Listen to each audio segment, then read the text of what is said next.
Hey guys, I think we're recording now. Just had a little bit of a pause there. Okay, loads of information to pack into a broadcast. So, I'm going to be talking about Jacinta Ahern, my predictions for the UK, because I had inquiries, and other really important developments. Right, where do I start?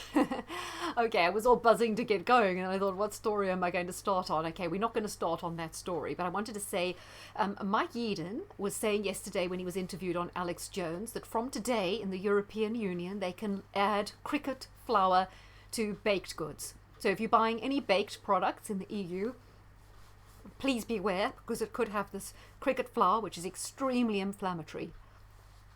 So just be really careful. I know in the UK we're not really in the EU, but are we, aren't we? I'd be really, really careful of that. Make inquiries, avoid these goods if possible, do your own baking, check rigorously. Elon Musk saying he had a bad reaction from the booster. I'm calling utter bullshit on that one, I'm afraid. If you think about it this way, very few Americans and Brits proportionately took the booster. A lot of people signed up for the first jab, not that many the second. The booster uptake was extremely low. Why would Musk have taken it? He didn't have reasons. Ordinary people took it to travel for their jobs because of coercion. None of those apply to him. Also, ordinary people would feel more vulnerable. They're going on packed buses, tubes, busy supermarkets on a Saturday morning. He doesn't have to rub shoulders with a hoi polloi. Why on earth would he be so afraid that he needed it? He can stay away from people if he's scared. Utter nonsense. Also really suspicious of Rebel News getting such close access to Boris and Greta. I mean, Greta was just laughing. She wasn't at all intimidated, worried. It was kind of a joke for her. And I don't feel that she got any really challenging questions. She certainly didn't look uncomfortable. She looked like she was kind of enjoying it. Why would her handlers have allowed those people so close? You would have thought they would have ushered them away very quickly. I certainly don't believe that Boris was able to be quizzed for such an extensive time without his handlers moving those people on. And they were mainly on about, it wasn't efficacious, it didn't stop transmission. No real hardball questions. I know Avi Yemeni mentioned myocarditis and pericarditis, people dropping dead, but there was kind of an aftershock thought. It didn't look that serious to me. I'm very suspicious about how they gained such close access, and I think we should be asking those questions. So, Jacinta Ahern was absolutely thrilled when I heard the news, but do you note that that insipid-looking puppet person that's taken over from her, but like Sunak, had no challenges. He just was the only contender, and now he's in, voila, like it never happened.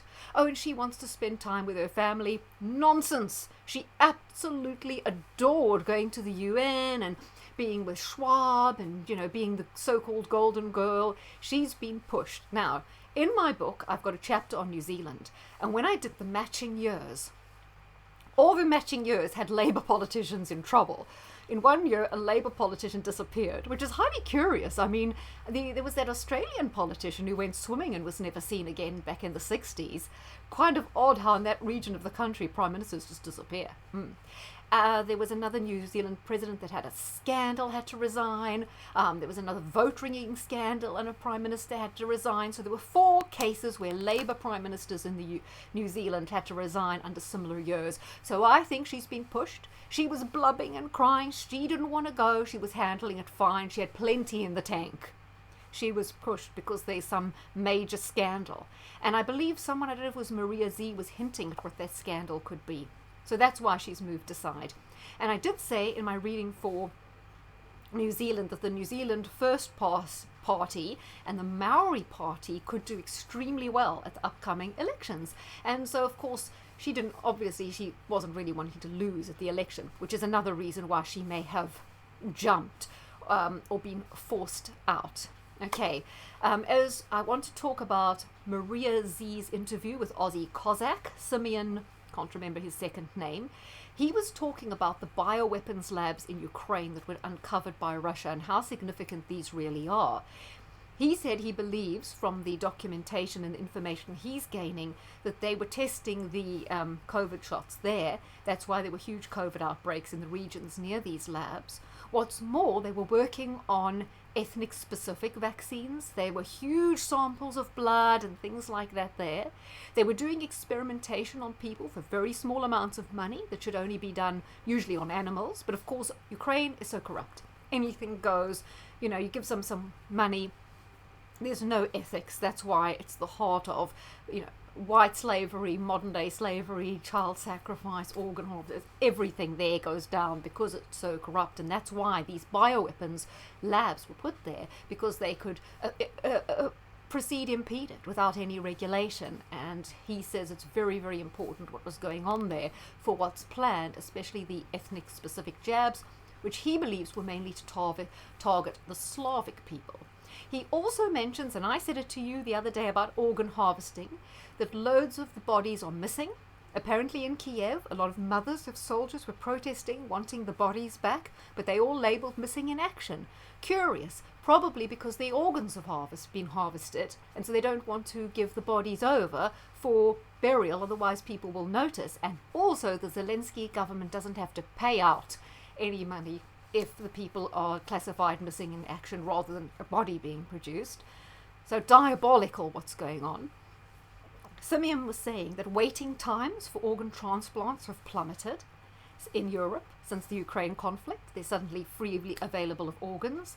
So it's disgusting what's going on there. It's not about anything good for the Ukrainian people. It's part of geopolitical power play, corruption, and other really disgusting things. I refer here to George Soros, who urged use of Eastern European soldiers to reduce the risk of body bags for NATO countries. Yes, they know that the people in UK and America are going to kick up a fuss if their young people are coming back in body bags. And the sign-up rate for the army is plummeting in the UK and America. No one wants to sign up. And I say excellent. No one should, because these are unjust wars that have nothing to do with the protection of our nations. Infowars did have more on that article with proof in terms of where he said that. So it's where he said it, when he said it, everything to do with that. There you go. There it was. Towards a new world order, the future of NATO. This is a piece where he outlined. So they're going to sacrifice Eastern Europeans in their war. And Poland should stand up and take note, because that's what they're going to be doing with the Polish as well when they are called in. Quite happy to see all this corruption coming to light in Ukraine. It's good that that is seeing the light of day. EU globalist threatens Elon Musk with sanctions if he allows free speech on Twitter. I note Mike Eden was saying that he hasn't been allowed back on Twitter. So obviously they're very scared of his credibility level, his level of experience and what he is saying. Probably a bit more scared than they are of Malone, and a couple of people have had questions about him. But it seems they don't want Mike Eden back on Twitter, so I'd say keep an eye on Mike Eden, because he's probably saying something they don't want you to hear. You guys in the UK will know that we have a sort of contender party. It was Nigel Farage's Brexit party, now called Reform, run by a person called Richard Tice. A lot of people who are on the right, or on the left actually, who are disenchanted with Labour and Tories were gravitating to Reform, especially people who are on the Brexit side of the argument. However, this Tice has made it clear that the Andrew Bridgen, a very good MP who's talking a lot, well, he's the only one out of the 650 MPs who are raising the problem of damage and sudden death figures, etc., apart from today when Esther McVeigh started to mention it. But he's said he would not welcome Andrew Bridgen into the Reform Party now that the whip has been withdrawn from Andrew Bridgen in terms of the Conservatives. Was a huge backlash. Absolutely astronomical backlash on Richard Tice's page, on I think Dr. Robert Bull is another guy who's involved with the Reform Party, and the Reform Party page in general. They've shot themselves in the foot. But just look at him, another establishment figure, and apparently he's all pro the war in Ukraine and the NATO intervention as well. Steer clear of these parties. This is why I keep saying that there can't be a political solution, because for any political party they have to rely on coverage in the mainstream media, which is corrupt, and they have to rely on donations. So the donors call the shots, and the donors who've got a lot of money are likely to be the usual suspects. People who have intentions that are not the intentions of the voter and who have so much more sway because they command all this money. So, at Davos, people said Schwab wasn't there, but he was. He was there. They say Soros wasn't there. Well, he's a bit old. He probably couldn't get there. And Gates wasn't there. No, he's too busy flying his private jet around Australia and he's off to watch the tennis. Isn't that nice for him? And push his agenda over there. Now, just to say, at a lot of those UK bioweapons labs, there was documentation with an address of an Australian company in Melbourne. And Maria Z was suggesting, and I think she does have a lot of evidence to pick this up that she probably covers on her regular show, that a lot of the new vaccine and global health agenda will be run out of Australia. So it's a key place for that. That's why in the chart reading I did for Australia in my World Book of Horoscopes, I talked about a huge injection of cash into Australia. So much to talk about. Okay, next, let's talk about, I want to talk about Sunak's problems because I said he'd be having a lot of problems in January and that's happening. Someone said to me, oh, why are the markets still up? Well, there's enormous problems in the UK economy, as I'll point out, but I think we're at that stage where they artificially keeping the markets high just to create a kind of smokescreen, or maybe it's the pump before the dump, or they just want to keep people's eyes away from what's really going on. But a lot of bad news coming out about the economy, which I'll talk about. There's also a scandal that Sunak's involved in, not that he didn't wear a seatbelt. I mean, they made a big fuss that he wasn't wearing a seatbelt. Big woo. I mean, he was in the back, wasn't he, doing an interview? Who cares? Total smokescreen, total nonsense, arguing about the guy wearing a seatbelt when we should be talking about conflict of interests and all sorts. Okay, so there's this MP called Nadeem Zawahiri, MP for Stratford-on-Avon. He was briefly finance minister before Liz Truss was ousted, and he's currently, is he health minister? I can't remember at the moment. He's involved in some very big tax scandal where he apparently hasn't paid the relevant tax and blah, blah, blah. You can look that up yourself. It's a bit boring, but the fact is, questions are being asked over whether Rishi Sunak knew this when he appointed him to a cabinet position because it raises a big ethical and judgment question over Sunak. Sunak's, oh no, I didn't know. They never know. They always pretend they didn't know. Obviously, he knew.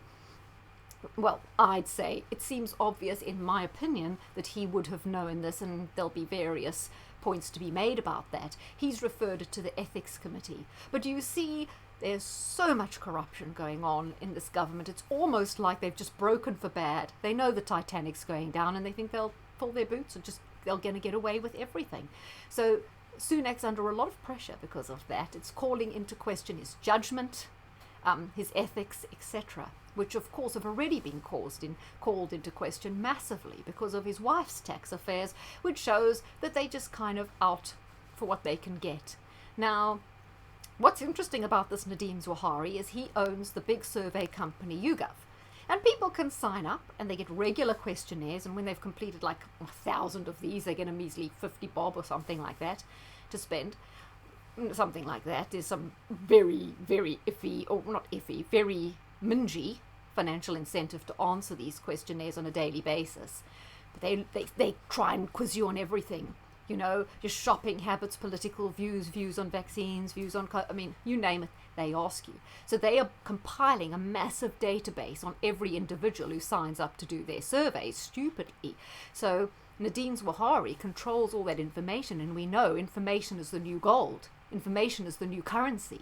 And at the same time, we've got Sunak, and we know his father-in-law in Infosys is involved in things like vaccine passport generation, digital ID creation, possible CBDCs, which Sunak's very into. So do you see the synergy between Zawahiri's company and all that information he is collating and collecting and he has access to, and what a bargaining chip that is, and how important it is for Sunak to stay in with him so that they can bring together their pool, their resources to create this fantastic reservoir of information on people to be used for some sort of social credit score. So you can see why Zawahiri won't be going anywhere. But I think things are kind of building in terms of pressure for Sunak. Now we just want to go to some of these stories here. I thought this was interesting here. It says, pressure grows on Jeremy Hunt, who is our current incompetent finance minister. to salvage Britain's economy after budget watchdog warns medium-term prospects for economic growth are bleak after it got its forecast wrong, as national debt hits an eye-watering 2.5 trillion, which represents 99.5% of GDP. And as I say, GDP is a rubbish measure.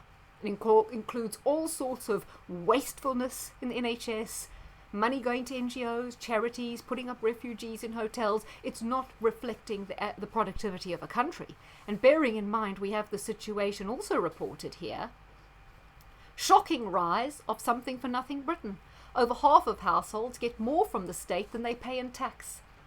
Do we think this is an economy that's going anywhere? We've got more people taking than putting in, and a flatlining economy with massive debt equivalent essentially to the GDP per year.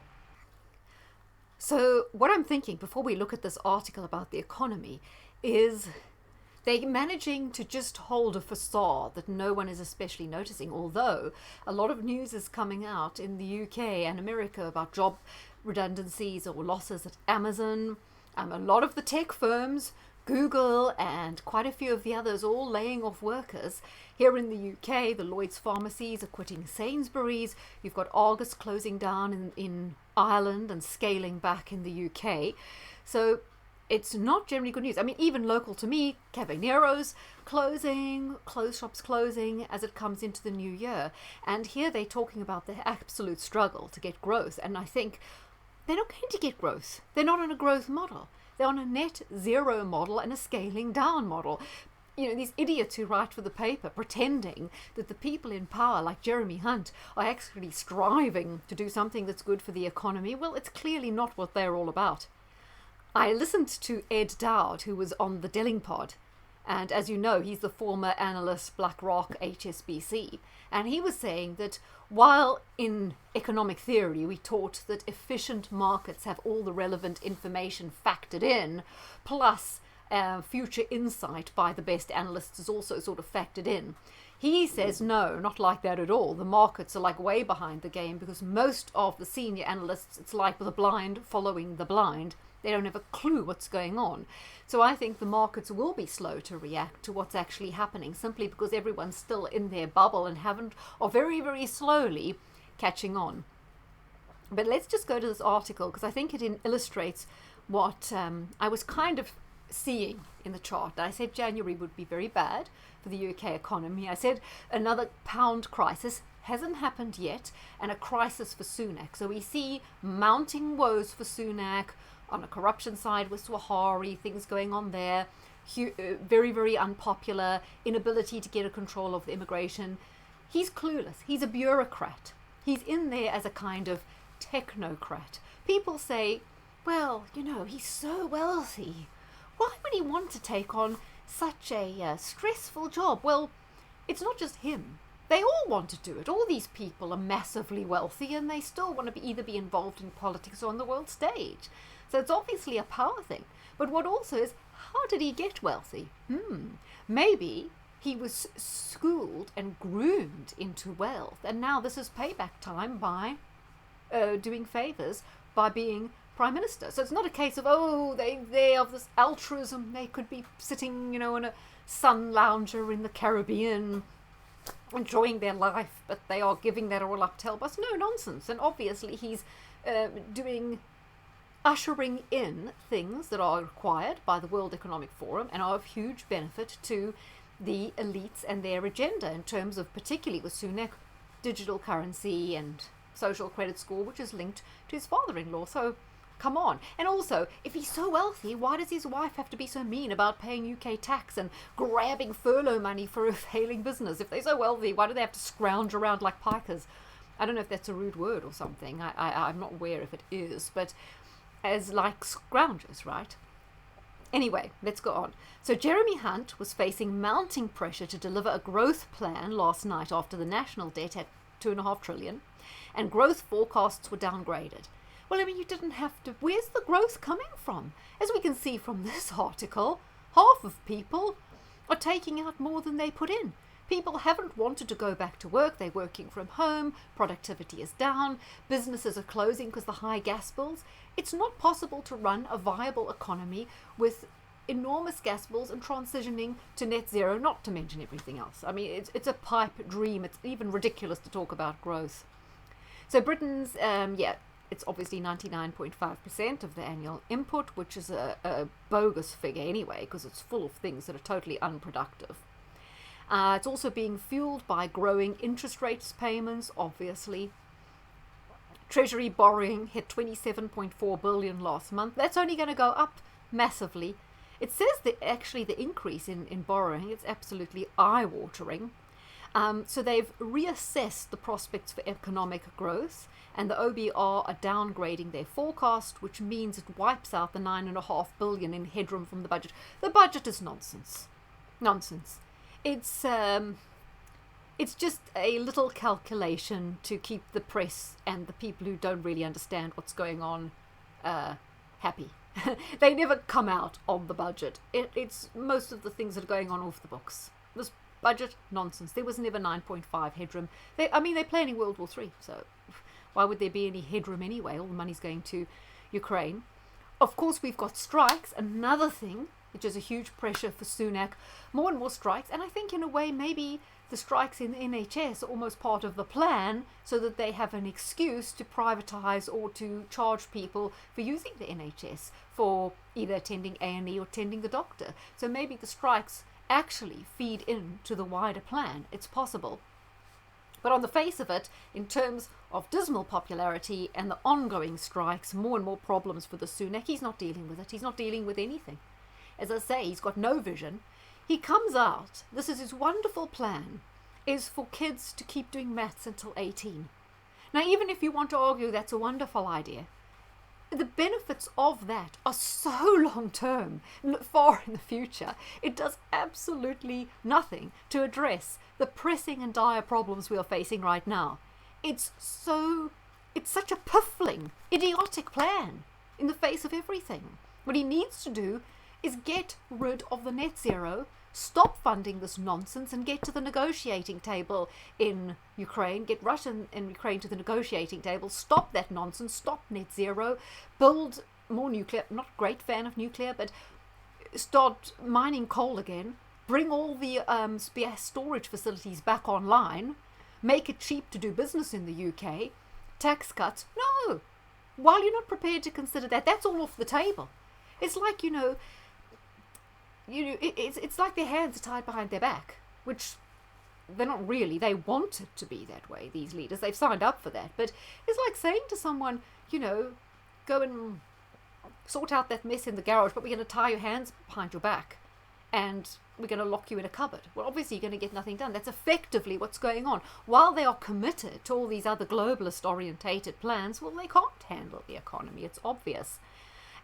Ian Duncan Smith, former leader of the Tories, said we need very soon to be setting out a plan for growth, including tax cuts. They won't be doing that. John Redwood, now these are the more reasonable MPs, although they haven't been very good lately. They used to be more reasonable. John Redwood said you've got to have tax cuts that make it easier to run businesses and more worthwhile to make investments. The key, they don't want small and medium business.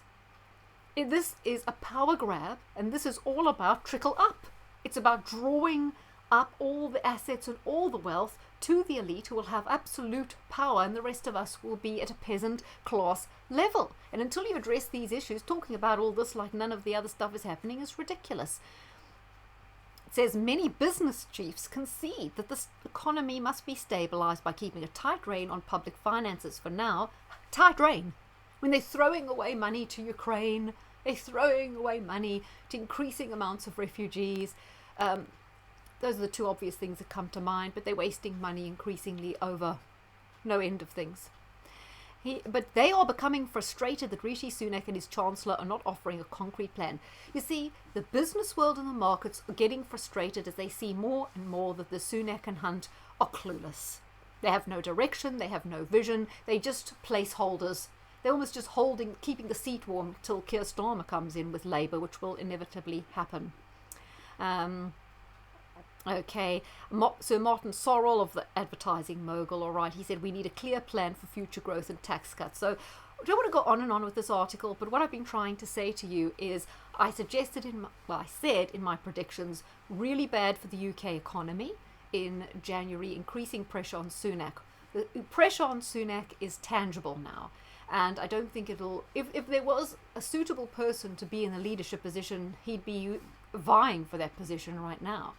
There isn't really a suitable person to move in that position. Hunt doesn't know what he's doing. The markets are going to be getting increasingly restless. We'll watch this space and see what happens. It may be taking a while to feed through, but you can see, like I'm saying here, nothing is going well. Okay, let's talk about this guy, Richard Sharp.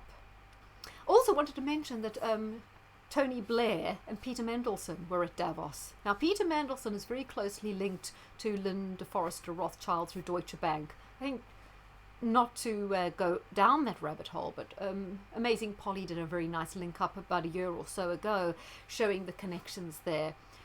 Mandelson is a key mover and shaker in this whole establishment, World Economic Forum, Council of 300, matrix of control, and Blair's always been very closely aligned to him. And Boris was over at Davos as well, so you see, and Boris was over with Zelensky. So these leaders, they're not elected at the moment. They have no mandate. Boris only has a mandate as a backbencher. And yet there they are on the international stage forcing themselves forward. Now, story about some corruption going on with Boris. Now, George Galloway covered this really well on Sunday. Now, Boris, when he was Prime Minister, needed a loan of £800,000. He's an expensive guy. He's got a lot of kids. He has mistresses. He's had kids with women, with other people's wives, blah, blah, blah. He has a very expensive lifestyle. He's a bit similar, actually, to Churchill, because Churchill was also living beyond his means. But this opens people up to control, doesn't it? So he needed this loan, but the bank didn't think he was good for the money. So the bank said, we need a guarantor. So two people were involved in organising to be a guarantor, and one of them was Richard Sharp. And as you can see there, it says he's BBC chairman.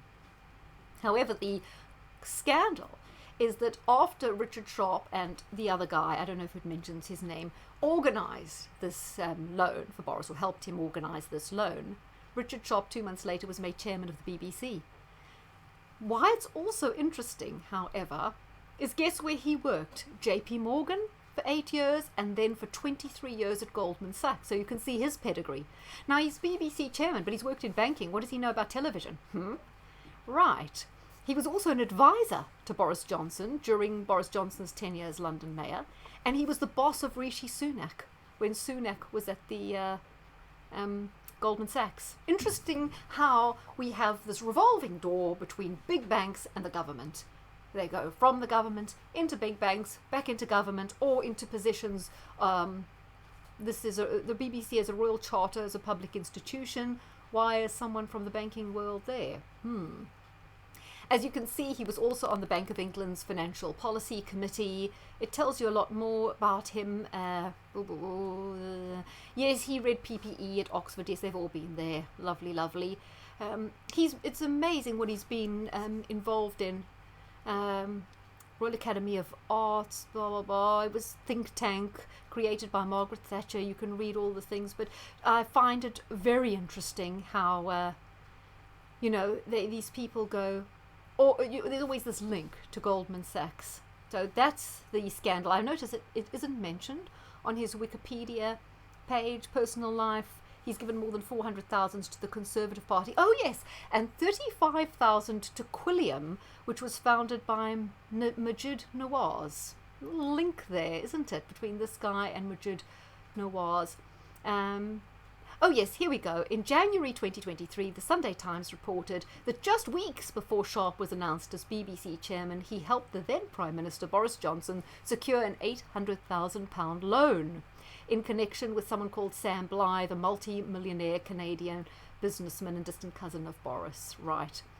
Sharp did not disclose any involvement with Johnson's financial arrangements during the interview process, nor at a hearing before a select committee. Lovely. Conflict of interest. Not good, is it? Look what these people are up to.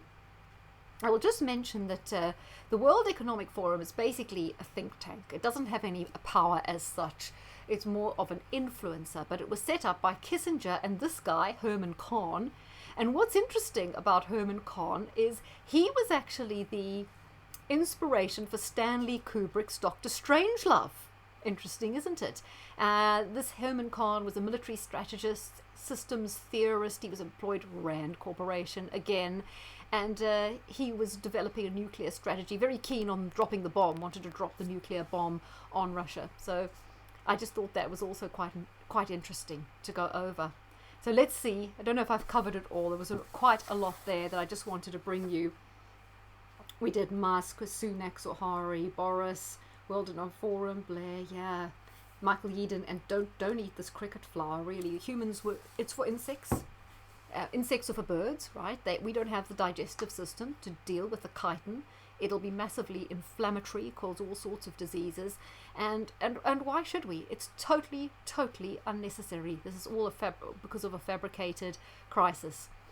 Okay, guys. So we talked about Jacinta and what I'd said about the New Zealand chart. I wasn't brave enough to say that she'd be ousted.